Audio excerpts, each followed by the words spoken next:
whenever young children have behavioral concerns, it's upsetting for everyone.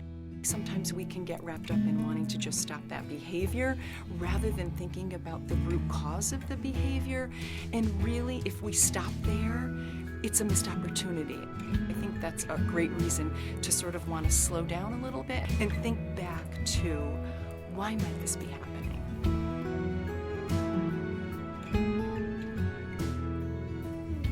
All behavior is communication, and no matter whether a child is showing you positive behavior, what you perceive as positive behavior, or you perceive as challenging behavior, that child's telling you something. Can we guess what that child is trying to tell you? Hi, Robbie. Hi, Robbie. He's excited to see you. Oops. Is that in your way? Should I move it? Couldn't see Robbie. We just have to figure out what they're communicating and what function or what need is unmet for the child. Once we understand the child more in their circumstance, we start to see it a little differently. And then we can really work on what the student or child needs. I would consider whether the child's coming off a busy weekend, whether the child's coming off, if the behavior has all of a sudden changed, has the child been sick? Are there changes going on in the family? I would ask if anything different or special happened. One of the kids recently had a pretty serious fall. And so now she's frightened of going down the stairs. If I didn't have that information, I wouldn't be able to figure that out. When a child is really starting to push my buttons, I really try to take deep breaths and I try to get to the bottom of the problem right away and try to get to what's really bothering the child and help them work through it rather than just implementing a consequence right away. And one of the things as a teacher that I do is observing the child. Why is she doing this? Taking notes on what happened before, what happened after, and how can you get that child to communicate her needs. It's very important to understand where she's coming from too.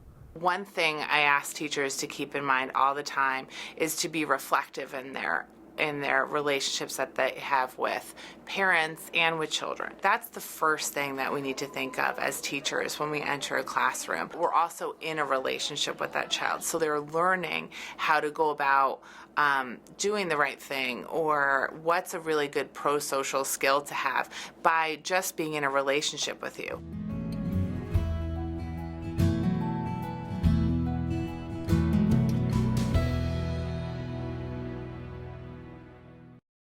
I think whenever we're looking at the behavior of very young children, certainly we want to always look at medical types of things and rule that out. Is there something medical or is there something physical that might be impacting that child? Is the child hearing adequately? Sometimes children have sensory differences that can affect how they behave, and they don't always have deep-seated emotional issues associated with those. If students are overstimulated, they might retreat, and their behaviors might be interpreted by the teachers as there's something wrong with them. And in turn, if a student is understimulated, they might jump around, make a lot of noise because they're trying to meet that need of being stimulated. And there's a lot of good information about children with patterns of language delays sometimes having behavioral issues because they're perpetually not able to express what they want or what they need using words.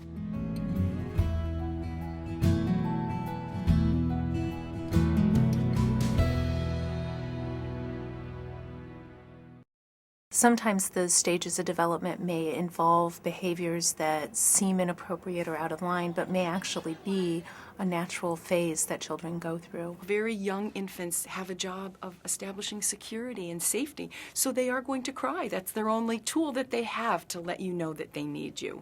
A more mobile infant is going to do a lot of exploring and starting to get into trouble, but we need to remember that that's what they're supposed to do at that age. Toddlers often begin to assert themselves by saying no over and over again, and that's one of the ways in which they assert themselves. I would never get through a book if I waited for everybody to sit down and not sit. Crisscross applesauce, hands in your lap. And you can't get 18 adults to just everything the same way at one time, let alone 18 3- and 4-year-olds. If you look at the standards, it's not an expectation for all 18 kids to sit there like this and just look at a story. Once upon a time, there was a little old man, a little old woman. How'd they feel? Do you remember? They're not all going to sit, and this is why we do 2 small groups also for this story. And it's okay if they're touching the book during all that time and they can grab the book from me. It's all right. It's just part of being 3 and 4. I think having adults be able to look at the early learning standards, consider what is typical in the development of these various skills, can really provide a useful tool for both understanding child development and where things may be out of step.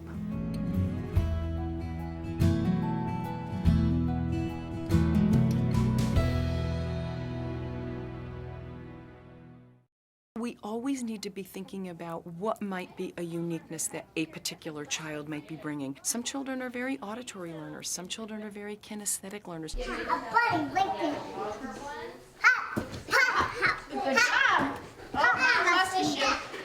Every child is unique, and as a teacher, we all need to adjust, step back and think about the child through observation, through play, whether they're shy or they're more opened up. Trying to be the doctor here, okay?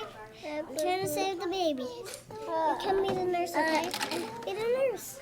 You want to be the nurse? Most people think that their experience is what everyone's feeling. So if you like physical contact, you give a lot of physical contact, and they might be trying to get space. They may be getting too much stimulation. And you have to understand that your way of being in the world is relative.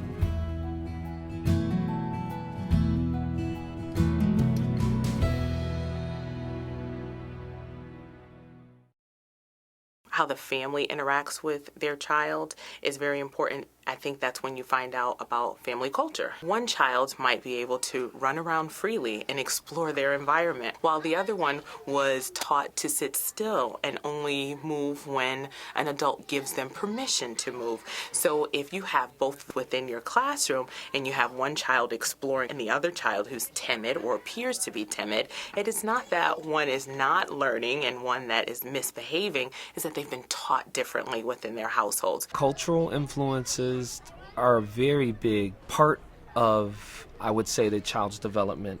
In our classroom, we really encourage self-help skills. And there's one little guy I'm thinking of in particular. Dad does everything for him at home. And it's a cultural thing. You know, Mom has shared with me. But the thing about that is, when you have an environment that's conducive to parents sharing, then you have an understanding of what those cultural influences are and how to support them. Also, how to get the parents to see what you're trying to do. We have to back up a little bit and get to know the parents. Every home brings its own culture. What we can do is be upfront about that and say, tell me a little bit more about your home when it comes to sleeping and eating. We need to learn about what the family routines are so that we can understand them, and then partner with families to say, well, let's work together on how we might be able to help your child master a new skill here.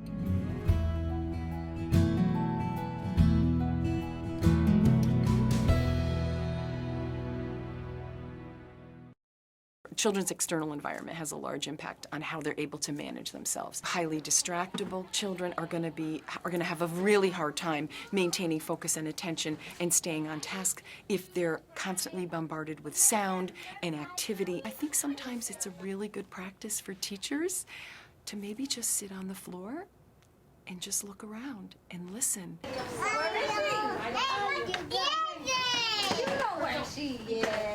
One sort of general rule of thumb is that if you have many children exhibiting the same behavior in a space, you might say to yourself, I wonder whether we need to look at this environment. You know, if someone's biting in the black corner, perhaps it's too tight of an area and we've got too many children congregated there. We also can think about whether do we have too much space. So do we have children running all over and banging into one another? To me, having an environment that is calm and safe and free of run spaces, so no one's doing laps in the room, it really affects their behavior. I strive to have as many natural fibers and materials in my classroom as possible to lighten the mood and to bring it down to a calming level. Soft music playing during meal times. And so making sure that we are aware of what their environment at home is like, and then adjusting our classroom environment. If the child has had a lot of change in their environment at home, maybe there's been a disruption in where they're living, maybe there's been a family separation, well, they're then having to function in environments with different expectations. And that's a lot for a little one to learn the rules in all of those places. And while we're not going to change those things, we need to kind of know about that. You just go with the flow and know that they need some positive reinforcement. Things going to be okay. And they're not verbalizing it and trying to talk about it, but you know that's affecting the behavior.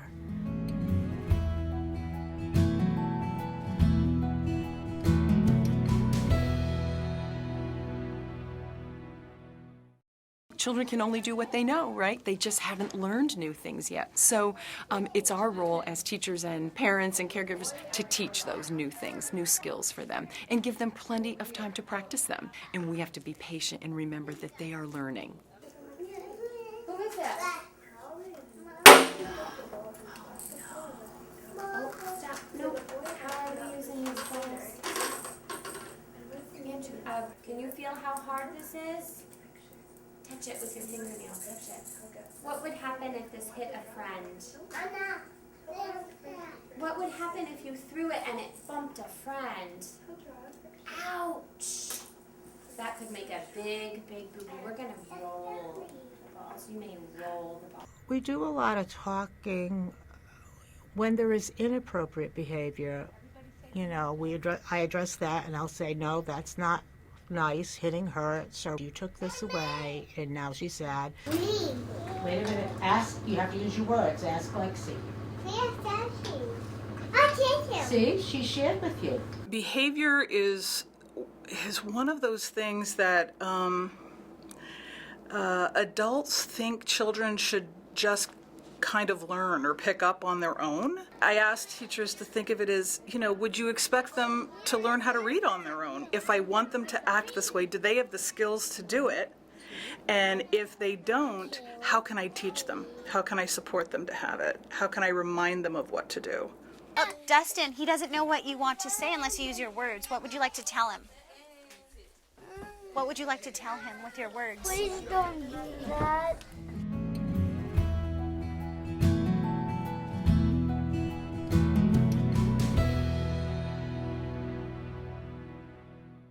All children, from their earliest days, learn how to regulate, learn how to feel safe, learn how to function based upon the very earliest attachment relationships that they've had. But we also know that not all of our children have had that good fortune. We have children who've experienced trauma. We've had children that have had disruptions in their home life. We've had children that are experiencing toxic stress all around them in their family lives. And we have to remember that those children are going to come with us with really strong needs. And usually those are the behaviors that are the hardest to manage, and they need us the most. But then what we have to do is remember that that child is asking for our help, and really what they're saying is that I feel unsafe and I feel insecure. It might not be something that we have control over, but we do have control over helping them build more skill in emotional literacy, in pro-social behaviors, and things like that. There are times where it's really important when we're working with kids who really have a challenging behavior. So we're talking persistent, over time, that's interfering with their social relationships or their learning. And for those kids, they need a team. These are times that we often need to think about what other referrals might be appropriate to support that child, because it may be bigger than what we can remediate within a center environment or in a caregiving environment. And we can work in tandem them so that we are all working on the same goals and using the same strategies. It's really important that we see the whole context and of the situation and the whole child. What the situation is for a child, what their temperament is, what their environment is, what their home life is, what are this child's strengths, and then how can we build on what the child already has. If we understand the root cause, and it takes some work to figure it out, but if we can understand that, it gives us an opportunity to teach. And that's really what we want to do, is used as a learning point for children to grow from. Because much of it is practice and learning, we have to teach them.